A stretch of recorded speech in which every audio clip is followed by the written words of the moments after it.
Bonjour à tous. Je me rappelle dans mon premier club où j'étais éducateur, je voyais vraiment les autres associations sportives comme des concurrents. J'essayais de voir combien ils avaient d'adhérents et j'étais jaloux s'ils en avaient plus que moi. Alors je comparais pas forcément le nombre d'adhérents parce qu'en fonction des différentes disciplines, ben, ça peut varier, mais savoir s'ils avaient augmenté leur nombre ou si plutôt ils avaient diminué.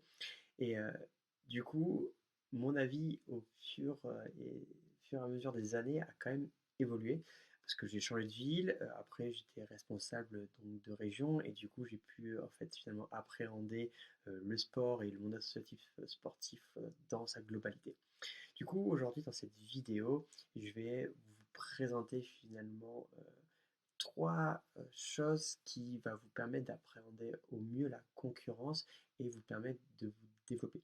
Pour ceux qui ne me connaissent pas, donc j'appelle Clément, je suis le créateur d'Optimasso.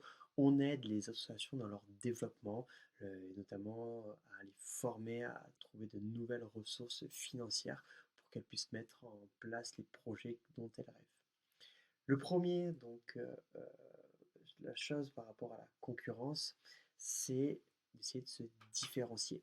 Donc, vous avez plusieurs disciplines dans votre ville, mais aussi les villes voisines sûrement font le même sport que vous. Par exemple, vous êtes un club de judo, mais dans la ville d'à côté, je parie qu'il y a aussi un club de judo. L'idée, si vous avez vraiment peur de la concurrence, c'est d'essayer de se diversifier, proposer de nouvelles choses qu'on ne vous propose pas. C'est finalement essayer de prendre une part de marché associative que personne n'occupe. Ça peut être vraiment la bonne chose. Mais en même temps, c'est également quelque chose que vous ne connaissez pas forcément parce que vous allez devoir innover, créer de nouvelles choses. Par exemple, créer une nouvelle discipline, utiliser par exemple des âges différents. Donc, le judo pour les enfants en bas âge, donc à partir de 4 ans, ou le judo santé, le judo senior. Donc là, soit vous vous différenciez, vous allez dans un terrain qui est quasiment inconnu, ou soit, moi ce que je vous conseille aussi de la différenciation, c'est de proposer une prestation où il y aura plus de qualité que votre concurrent. Donc essayez de vous former encore plus. Donc par exemple si vous êtes diplômé d'État, peut-être passer un DES, le diplôme d'État supérieur, passer un diplôme de préparateur physique. En tout cas moi c'est ce que j'ai fait quand j'avais mon club d'escrime donc en Charente-Maritime. Je me suis formé sur la nutrition, je me suis formé sur la préparation mentale et j'ai passé un diplôme de préparateur physique et un DES, ce qui permettait d'avoir donc beaucoup de compétences et du coup que mes cours soient de qualité. C'est comme ça que je me différenciais par rapport à d'autres disciplines ou d'autres concurrents de mes villes voisines. Ça, c'est donc la première chose. La deuxième chose, c'est de se comparer par rapport à la concurrence. Et ça, je trouve que c'est ultra intéressant parce que ça va vous permettre de vous remettre en question, soit positivement, soit négativement. Par exemple, quand moi je comparais tous les chiffres des actions de ma ville, j'essayais de voir la tendance. Est-ce qu'ils avaient augmenté ou est-ce qu'ils avaient diminué? Et comme ça, moi, ça me permettait de voir si tout le monde avait diminué et que nous aussi, bon, je pondérais un petit peu mon projet associatif en me disant que on va peut-être pas le remettre en question entièrement parce que c'est la tendance. Si au contraire, j'avais diminué et que les autres avaient augmenté, bon là c'est qu'il y avait un réel problème. Donc ça c'est important à mettre en place déjà, juste de voir un peu la tendance qu'il y a sur finalement le marché associatif, de nombre de personnes qui voulaient participer. Après, pour moi, la concurrence est toujours très intéressant parce que si ça vous remet en question négativement, ça va vous permettre de sortir de votre zone de confort. De dire, ah oui, ben, l'association, elle a mis ça en place, tel projet en place, ah mais j'avais pas pensé, et du coup, ça va aussi me booster, et ça va nous permettre finalement de ne pas se reposer sur nos lauriers, et d'essayer d'être toujours moteur, toujours créatif, pour pouvoir continuellement se développer. Dans la précédente vidéo, j'ai vraiment parlé de la différence entre un jeu fini et un jeu infini. Un jeu fini, c'est très simple, hein, c'est par exemple un match de foot. On sait qu'il commence et après il finit au bout de 90 minutes et à la fin c'est fini. Il y a la prolongation, mais à la fin le jeu est terminé.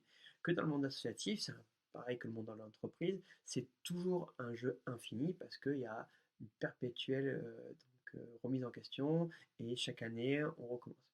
Du coup, la concurrence nous aide vraiment à nous challenger, à essayer de tirer le meilleur de nous-mêmes, à justement nous permettre de pouvoir se remettre en question, sortir de sa zone de confort. Et si on n'arrive pas, la concurrence va nous manger et du coup on pourra plus se développer. Donc c'est pour ça que moi, en tant qu'ancien sportif, euh, je trouve que c'est toujours important. Dans l'escrime, il faut être deux pour progresser, parce qu'on a toujours besoin d'un adversaire pour progresser. Donc je me dis qu'on a toujours besoin de justement la concurrence pour progresser. Et pour finir, ça permet également de développer des synergies. Vous pouvez aller voir d'autres clubs pour créer ensemble, par exemple, des échanges. Vous allez voir votre club de tennis et le club de natation, et vous créez un échange lors d'un stage. Le matin, vous faites du tennis, l'après-midi, vous allez au club de natation. Ça, c'est des choses qui sont très importantes. Il y a aussi avec vos propres disciplines. Vous pouvez créer des stages en commun. Donc avec vous créez un stage départemental et tous les enfants du département viennent dans les clubs. Alors soit vous tournez, vous en faites 3 dans l'année, vous tournez sur 3 clubs différents, voilà, ou sinon c'est sur un lieu neutre. Mais je trouve que c'est intéressant de créer ces synergies. Et encore plus quand on met en place des formations de cadres, des formations d'éducateurs notamment, où vous vous retrouvez avec plein d'autres éducateurs. Soit c'est sur votre territoire et donc vous allez pouvoir échanger aussi avec les problématiques du territoire. Par exemple, moi j'ai vraiment vu en fonction des départements, notamment de la Nouvelle-Aquitaine, des différences. Il y avait des départements qui étaient très sportifs, euh, très faciles d'accès, où il y avait beaucoup de choses mises en place par les associations, notamment dans les écoles. On faisait beaucoup de sport, on faisait intervenir énormément les clubs sportifs et du coup, on le ressentait dans les clubs parce qu'ils avaient beaucoup de licenciés. Au contraire, dans certaines villes, c'était le désert plat où il n'y avait pas la priorité sur le sport, c'était peut-être la priorité sur la culture. Mais là, on voit que c'était un peu compliqué. Ou sur certaines villes, ça va être le sport phare. Par exemple, dans le sud, c'était plutôt la pelote basque et le rugby, dans le sud du département du sud de la Nouvelle-Aquitaine. Donc, il y a aussi des choses à pondérer et voir qu'est-ce qui fonctionne et qu'est-ce qui ne fonctionne pas. Donc ça, c'était vraiment très intéressant. Et il y avait d'autres synergies quand on faisait des stages nationaux avec différents éducateurs de la même discipline. On pouvait aussi échanger sur les bonnes pratiques, s'entraider. Ça nous permettait aussi de savoir ce qu'on fait bien ou ce qu'on ne fait pas bien, et voilà, nous remettre en question. Donc, moi, je vois vraiment la concurrence comme quelque chose de bénéfique, de sain. Ça nous permet de progresser, ça nous permet de se remettre en question, et ça permet des fois de gagner du temps parce que si votre concurrent fait des choses bien, vous pouvez bien évidemment copier les choses bien qu'elle met en place. Et vous pouvez faire vous aussi la même chose, c'est-à-dire que vous mettez en place des choses très bien, mais vous savez que des personnes vont vous copier. Des fois, c'est même très gratifiant de savoir que des personnes, en fait, copient tout ce que vous avez mis en place, mais sachant que si ils ne font qu'une pâle copie de ce que vous mettez en place, ils ne se l'approprient pas réellement, ils ne pourront jamais vous dépasser parce qu'ils pourront au minima seulement vous égaler. Voici donc pour le monde associatif et la concurrence.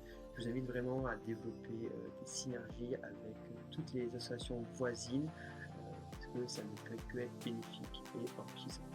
Je vous dis à la semaine prochaine pour une nouvelle vidéo.